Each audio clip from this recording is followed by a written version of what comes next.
What would you do if the woman who married your father called just to gloat that she sold your family home to teach you a lesson? I'm Natalie Mitchell. I'm 27, and just days ago I got the most infuriating phone call of my life. I sold your house to teach you a lesson about respect, she sneered. That voice, Patricia, my stepmother. Or as I now think of her, the woman who nearly dismantled my father's legacy out of spite. She said it like she was proud, like she'd finally won some twisted power game. The house she was talking about wasn't just any house. It was our house, the one I grew up in with my dad, the one filled with Sunday pancakes, treehouse memories, and the creaky old floorboard in the hall that I could never sneak past as a teenager. Patricia's voice dripped with satisfaction.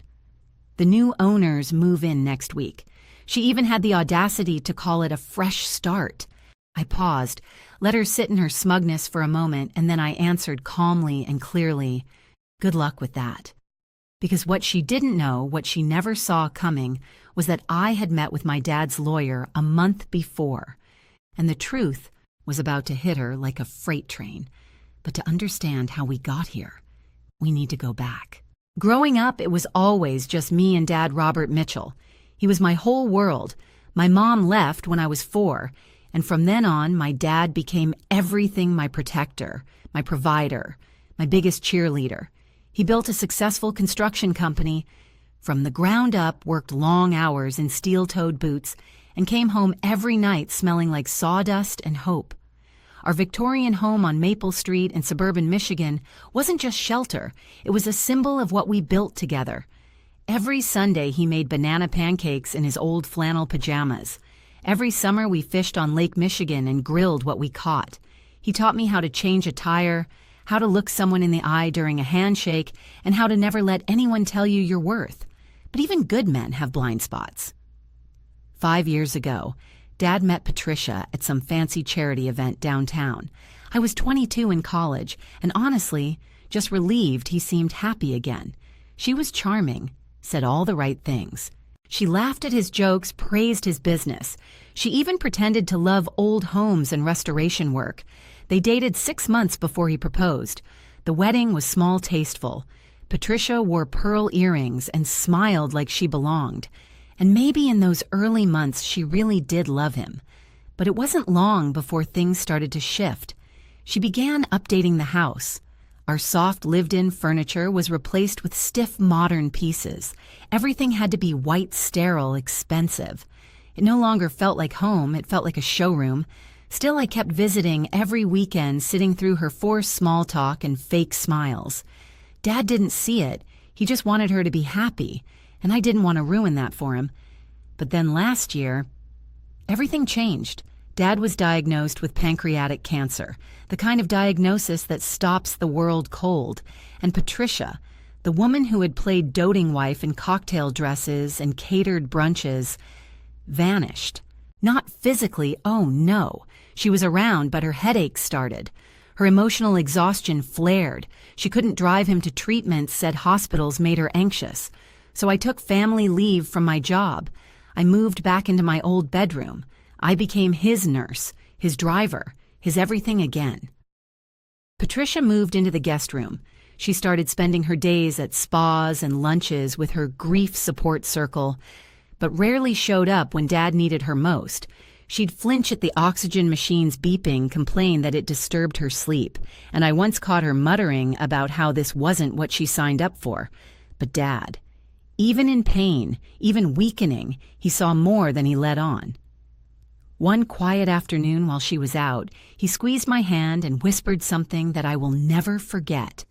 "After I'm gone, go see Marcus Reynolds. He has something for you." Marcus, his attorney and college buddy, Dad's right-hand man for all things legal. I nodded. I didn't know what it meant at the time, but I promised. 3 months later, Dad passed.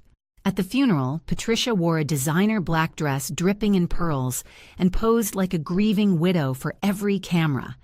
But her eyes dry, her emotions scripted. She even checked her watch twice during the eulogy, and my grief. It irritated her, as if my real heartbreak dared to upstage her performance. 2 weeks later, we met at Marcus Reynolds' law office to read the will. Patricia showed up in a tailored suit, her nails gleaming, her face flawless. I wore the blue dress Dad always said brought out my eyes. Marcus began reading the terms, the house, the business, the financial accounts, all left to Patricia. To me, a small trust fund, and Dad's beloved car collection. Patricia looked over at me like she had just won the lottery and wanted me to clap. I tried to hold it together, but inside I was shaking. The house, my home, my memories, my whole childhood was gone. Just like that, no. Something didn't add up. That night alone in my apartment, I stared at the ceiling, and then I remembered his whisper, "Go see Marcus." The next morning, I sat across from Marcus Reynolds, my father's longtime attorney, and one of the few people Dad ever fully trusted. He didn't waste time with small talk. "Natalie, your father made me promise to speak with you privately after the will reading," Marcus said, sliding a thick manila envelope across his oak desk. What I'm about to tell you was very important to him. My throat tightened. My heart was thudding in my chest. Marcus leaned forward. About 8 months before he passed, when his prognosis became clear, Robert came to me, deeply concerned about Patricia. He opened the envelope, revealing a stack of official documents, legal stamps, signatures, deed transfers. Your father believed Patricia married him for financial gain, and the way she treated him during his illness only confirmed it. So he took steps to protect what mattered most, this house and you.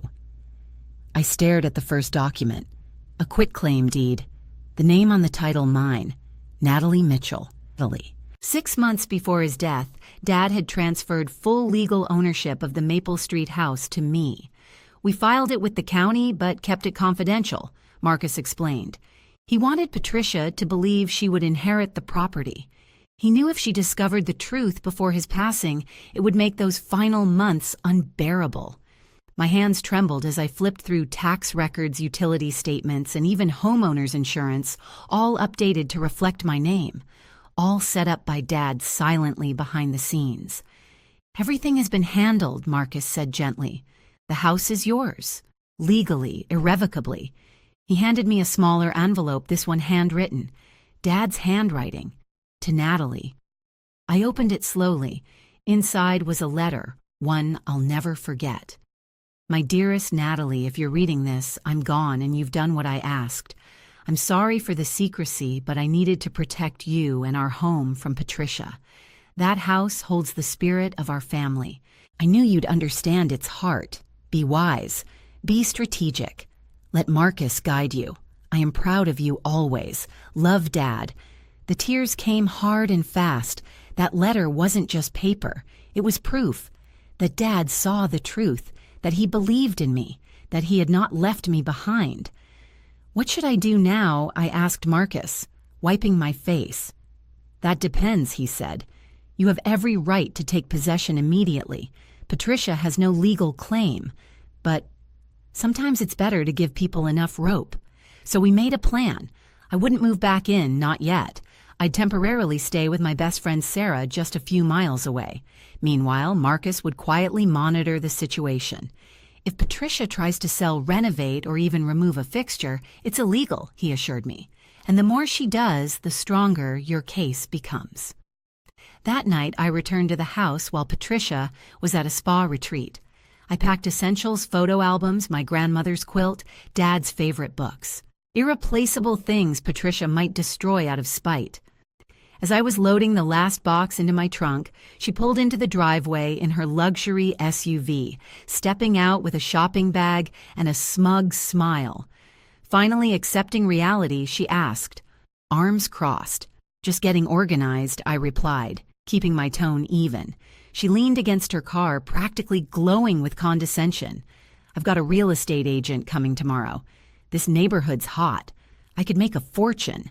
I bit my tongue so hard I tasted blood. She had no idea what was coming. The next few weeks tested every ounce of patience I had. 3 days after I moved into Sarah's guest room, I returned to pick up the last of my things, only to find the locks changed. I called her.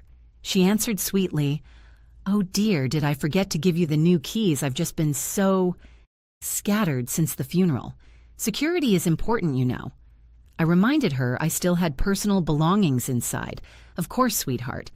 How about next Tuesday between 2 and 4? I'm so booked lately. But Tuesday came, and instead of letting me in, she scheduled a house showing. A showing with strangers, wandering around my childhood home. Across the street, I watched from my car as a coming soon sign went up in the yard. I called Marcus immediately. She's showing the house. She's actively trying to sell it. Can she do that? She can try, Marcus said. But any sale she makes is fraudulent. Take photos. Document everything. Let her dig the hole deeper. It's a strange feeling watching strangers walk through the house you legally own, while the woman trying to sell it waves from the porch like she's still the queen of the castle. That day, I sat in my car across from the Maple Street house, hands clenched around my steering wheel, watching Patricia give a full real estate tour. She smiled, pointed out features, even gestured to the backyard like she built the treehouse herself. And that coming soon sign on the lawn, I wanted to rip it out with my bare hands. But instead, I took photos just like Marcus told me to. Document everything he said. Every lie she tells, every showing, every item removed it all strengthens your case. So I waited. I watched. And I gathered evidence.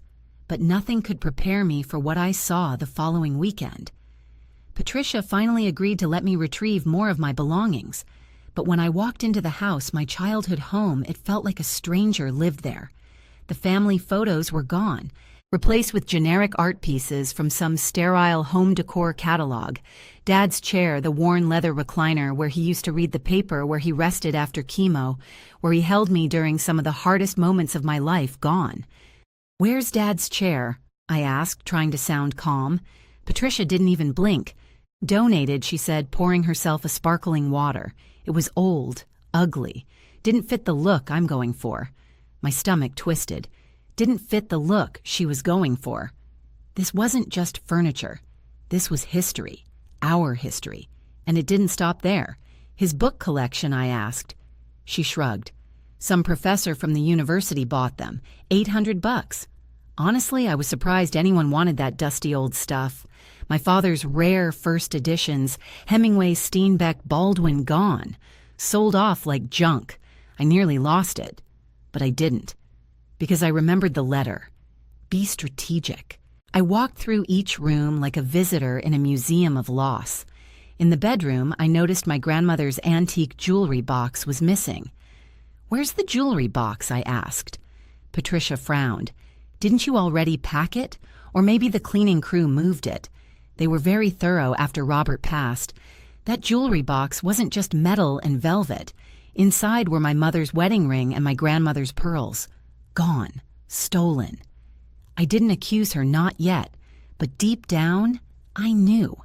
Every time I left the house, more pieces vanished. And every time I returned, Patricia played the same song Oops Didn't Realize. So sorry. You should have picked it up sooner. Sarah, my best friend and emotional anchor, was furious. "This woman is gutting your family's legacy like it's an estate sale." "Marcus says we wait," I told her. "If we act too soon, she'll claim confusion. But if she tries to sell the whole house, then it all comes crashing down." Exactly. That crash came 2 months after Dad's death. Patricia called me out of the blue, sounding overly cheerful. "I've decided to list the house officially next week. The market's hot and I want to maximize my return. Return as if it were an investment portfolio. That house has been in our family for 3 generations, I said, voice trembling. "And now it's mine," she replied coldly. "Your father left it to me, not you. Maybe if you hadn't been so disrespectful during our marriage, things would have gone differently." I couldn't believe what I was hearing. I had driven Dad to every appointment, held his hand through every chemo session, sat by his side through the night while she vanished to her nail appointments and brunches. "You're making a mistake," I warned. "No," she said, her voice dripping with smugness. "The mistake was your father thinking you deserved anything. This is your life lesson, Natalie. Actions have consequences." And she hung up. I called Marcus immediately. She's listing the house. The real estate listing goes live next week. Good, he said calmly. Let her. The more she acts like she owns it, the deeper her legal exposure becomes. When she tries to close the sale, we'll act. But what if someone actually buys it? I can't let strangers take over my house. They won't. Any sale she makes is invalid. But we want her to get close enough to closing that it becomes irrefutable fraud, not just confusion. So we waited. The listing went live 7 days later. I saw the photos. They made me sick. She had staged the house like a showroom, no soul, no memories. It looked like any generic luxury property on the market. Even the backyard treehouse was painted white to match her aesthetic. As the days passed, I drove by often. Patricia was rarely there. She'd already moved most of her belongings to a fancy condo downtown. Neighbors said she was downsizing after her tragic loss. Meanwhile, she kept liquidating Dad's life, his tools, his vintage workshop equipment, even the coat he always wore to Sunday brunch. Every sale cut a little deeper. But Marcus kept documenting, and I kept waiting. And then, it happened. 3 weeks after Patricia's listing went live, I got the call. I was organizing receipts with Marcus when my phone rang. Patricia's name flashed on the screen. I hesitated, then answered. I sold your house, she said triumphantly. The Bradfords signed yesterday. All cash. 50 grand above asking price. I didn't speak. Closing's Monday, she added, twisting the knife. They're gutting the whole first floor. That hideous wood paneling in the study gone. That hideous paneling. My grandfather installed it himself. Dad and I spent a summer refinishing it together when I was 16. Each groove held Laughter Stories memories, and she thought she could erase it with a sledgehammer and an open floor plan. Is there anything else? I asked, voice steady. Oh, just one thing. Patricia purred. I'm using the money to buy a beachfront condo in Florida. Your father would have wanted me to enjoy widowhood in comfort. I almost laughed. I think my father would have wanted a lot of things, I said quietly. Goodbye, Patricia. And then I called Marcus. She did it. Sold the house. Closing's Monday. Perfect, he said, sounding more satisfied than surprised. We're ready. I'll contact the title company today. The sale can't proceed. The Bradfords will be notified. Patricia's scheme ends here. What about them? I asked. The buyers. They didn't do anything wrong. No, they didn't. Marcus agreed. But they'll be protected, and unfortunately, they'll also be furious at her. Just hours later, the dominoes started falling. Marcus sent the deed transfer My Deed to the title company. He included all supporting documents, tax records, utilities, notarized affidavits. It was airtight. We didn't even need a court order. The property legally belonged to me. Less than an hour later, my phone exploded. First a call from Patricia, then another, then 3 texts back to back. What have you done? The title company says there's a problem. Fix this. If this is a trick, you'll regret it. I forwarded everything to Marcus. Don't respond, he advised. Let her stew. Let her panic. Every reaction adds fuel to our fire.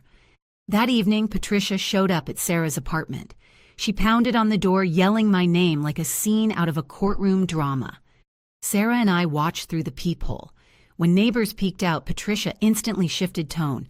I'm just so worried about Natalie. She's unstable. I'm trying to help her. She lied so easily it made my skin crawl. Eventually, she left a crumpled envelope taped to our door. Inside, a handwritten note demanding I stop sabotaging her future and threatening mutual destruction if I kept making baseless accusations. That night, Marcus called again. Meetings scheduled.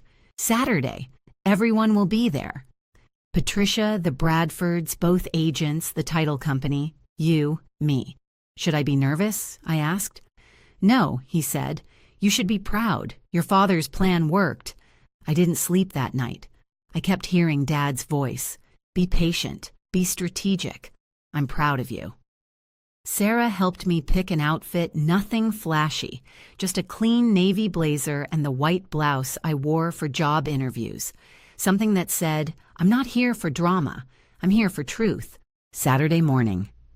I walked into Marcus's office with my head high.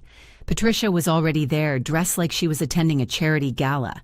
Designer heels, pearls, black dress that screamed, "wealthy widow." Her real estate agent Diane sat beside her, scrolling nervously through her phone. Across the table were Thomas and Emily Bradford, sharp professional, clearly annoyed. Their agent Jeffrey shuffled documents with a pale expression. At the far end of the table sat Ms. Garcia from the title company, calm, professional. Patricia didn't even let me sit before snapping, "Can we get this over with? I have a hair appointment at noon." Marcus ignored her. "Thank you all for coming. Ms. Garcia, could you explain the issue?" Ms. Garcia opened a folder. During the standard title search for 247 Maple Street, we discovered that Patricia Mitchell is not the legal owner of record.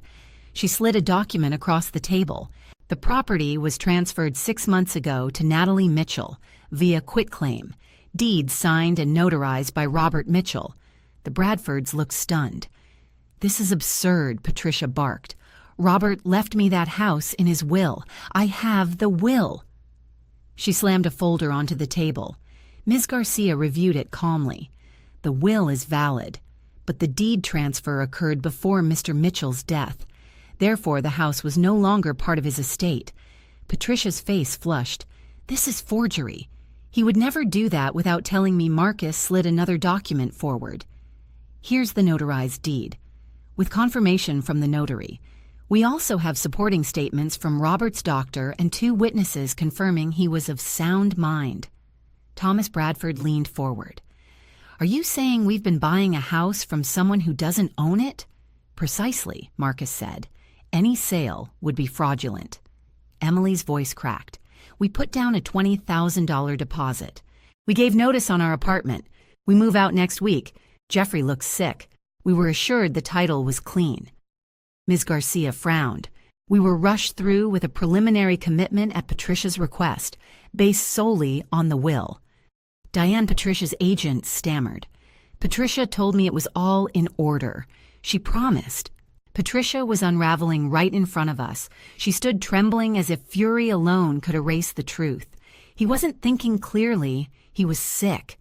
Natalie manipulated him. She stole that house. Marcus didn't flinch. Instead, he reached into his folder and pulled out one final document, a letter. "This," he said calmly, "is a sealed statement from Robert Mitchell, signed, dated, and witnessed, written during his treatment. He requested it be shared if the deed transfer was ever contested." He handed it to Ms. Garcia. The room went silent as she read. Patricia's breathing grew shallow. Her pearl necklace strained against her neck. Ms. Garcia looked up. "This letter outlines Mr. Mitchell's intention to protect his daughter and the family home from Patricia, whom he suspected of marrying him for financial reasons.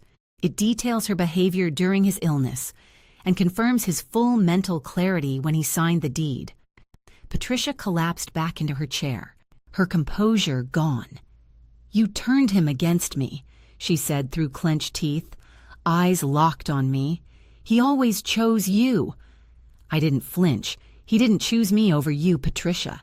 He saw you, and what you really were." Her face cracked. "You have no idea what it's like being married to someone who never really lets you in. It was always you two, your traditions, your jokes, your history. I was just an outsider in my own home. I wanted to scream, 'You made yourself an outsider,' but I stayed still." "You were welcome," I said quietly, "until the moment you treated him like a burden and the house like a trophy." Thomas Bradford cleared his throat. "Fascinating as this is, we need to talk about restitution. We've lost time, money, and our place to live. You'll be refunded your full deposit," Ms. Garcia confirmed. "The funds are in escrow and will be released today." "And our moving expenses?" Emily asked sharply. "Storage, temporary housing, legal fees." Jeffrey, their agent, jumped in. "You may have grounds to sue for damages based on misrepresentation." Diane, Patricia's agent, turned pale. I was told the title was clean. Patricia insisted the will was all we needed." Marcus tilted his head. "Did you verify that claim with a county deed search?" "Well, no. She was the widow." I took her word. Thomas stood up. Unacceptable. Jeffrey, send a formal notice. We'll expect full compensation by Monday. Patricia panicked. You can't sue me. I didn't know. I thought it was mine. Ms. Garcia shook her head. You signed documents affirming sole ownership. That's fraud, or at best, negligence. But I was his wife, Patricia cried. For 5 years, and I was his daughter for 27, I replied. He chose to protect what mattered. Marcus laid out the final blow. Dr. Levine, Robert's oncologist, has provided a statement affirming Robert's mental capacity. So have 2 hospice nurses and 2 close friends, all ready to testify. Patricia blinked. This is a temporary setback. No judge will uphold this transfer once they hear the truth. What truth? I said calmly. That you sold everything you could get your hands on, that you tried to profit off his death before the body was even cold, Marcus added. We have receipts from consignment shops, statements from neighbors, even auction listings, items removed from the home without the legal owner's consent. That stunned her into silence. The Bradfords stood to leave. We've heard enough, Thomas said. We'll be in touch. As they left, Marcus turned to Miss Garcia. Please ensure all listings are pulled. No more showings. Already done, she confirmed. Everything was frozen after the title alert. Patricia just sat there, alone, defeated, cornered by her own greed. Where am I supposed to go? She finally whispered. That house was my future. It's not your future, Marcus replied. It was never yours. All eyes turned to me, and I finally said what I'd waited months to say. You have 48 hours to remove your personal belongings. Anything that belonged to my father or predated your marriage stays. An inventory team will supervise. After that, you're trespassing. 48 hours, she sputtered. That's impossible. You've had 3 months to prepare, I reminded her, and spent it selling my family's history. Some of those things are already gone. She shrieked. How do I return what I sold? You'll provide financial restitution, Marcus said, or face legal consequences. Patricia slumped in her seat, eyes hollow. You don't understand. He always put you first. He put his family first, I said, and you were only ever part of it on paper. The next morning, I arrived at the house with Sarah and 2 off-duty officers Marcus had arranged to supervise Patricia's move-out. Her luxury SUV was already in the driveway. She looked nothing like the icy, composed woman who once barked legal threats from a leather seat across a conference table. Her blouse was wrinkled.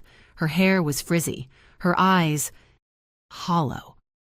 I need more time, she said immediately. 48 hours isn't enough. You've had 3 months, I replied, and you spent them liquidating what wasn't yours. She said nothing, just stepped aside to let us in. The house, my childhood home, was chaos.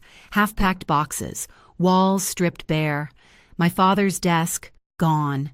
The antique clock from the hall, gone. The Persian rugs, his favorite armchair, the oil paintings, all gone. I moved silently through each room as the inventory specialist, Helen, began her meticulous documentation. She cross-referenced a list Dad had prepared with every remaining item, every photograph, every scratched-up bookshelf that still held meaning. In the master bedroom closet, I noticed something strange. A box, tucked behind Patricia's designer clothes, labeled Goodwill, inside my grandmother's jewelry box, and beneath it, photo albums she swore were ruined in a flood, intact, pristine. Sarah, I called, holding the jewelry box tightly. She never got rid of them. She hid them. Sarah photographed everything for the record. Patricia appeared in the doorway, arms crossed. I was going to return those. In a box marked Goodwill, Sarah shot back. Nice try. Helen continued her work while the movers hauled Patricia's remaining personal items, just the few pieces she could prove were purchased from her accounts. And when I say few, I mean very few. Dad had paid for everything. She had never contributed a dime. By the end of the day, the house was finally empty of her. She paused on the porch one last time. I did love him, she said quietly, in my own way. I didn't respond, because love doesn't look like what she did. She walked to her SUV, climbed in, and drove away. No dramatic final plea, no apology, just the sound of tires on gravel and the soft slam of a door that would never be hers again. In the weeks that followed, I began the long work of restoration. I moved back in, repainted the walls Patricia had stripped bare, replaced missing fixtures, hunted antique shops for rugs and frames that felt like home. Sarah came over, often helping me hang Dad's old photos. We laughed, we cried, we made Sunday pancakes just like he used to. And then one quiet morning, while clearing out the attic, I found it. A loose floorboard near the chimney, underneath a fireproof box, inside the original deed from my grandparents. My mother's wedding and engagement rings, and a USB drive labeled for Natalie. I brought it downstairs and plugged it into my laptop. It was full of digitized photos, videos of birthdays, Christmas mornings, backyard barbecues, and one final video message from Dad.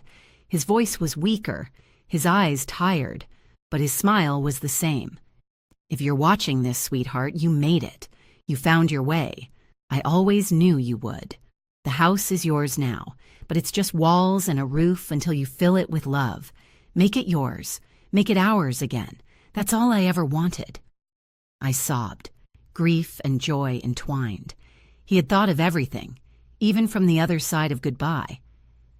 My father was still guiding me home. Marcus later confirmed the final legal victory. Patricia paid restitution for the heirlooms and signed an agreement never to contest the deed again. The Bradfords reached a settlement, too refunded, reimbursed and grateful that justice had been served. I even met them one afternoon to thank them. Emily hugged me tightly. "Your father must have been incredible. To protect you like that, it says everything." He was. And now the house lives on, not as a monument to pain, but as a testament to love. 6 months later, I hosted my first dinner party. Friends, neighbors, laughter bouncing through the restored hallways. Dad's record player spinning softly in the background, his tools back in the garage, his chair found in an estate auction and restored back in the den. The heart of the home had returned. And now I ask you, have you ever had to fight for something that was rightfully yours, or faced betrayal from someone you should have been able to trust? Drop your story in the comments. I'll be reading every single one. And if this journey moved you, if you felt the heartbreak, the fury, the justice, please hit that like button, subscribe, and share this story with someone who might need it. Because sometimes the deepest betrayals don't require shouting, just preparation and patience. Until next time.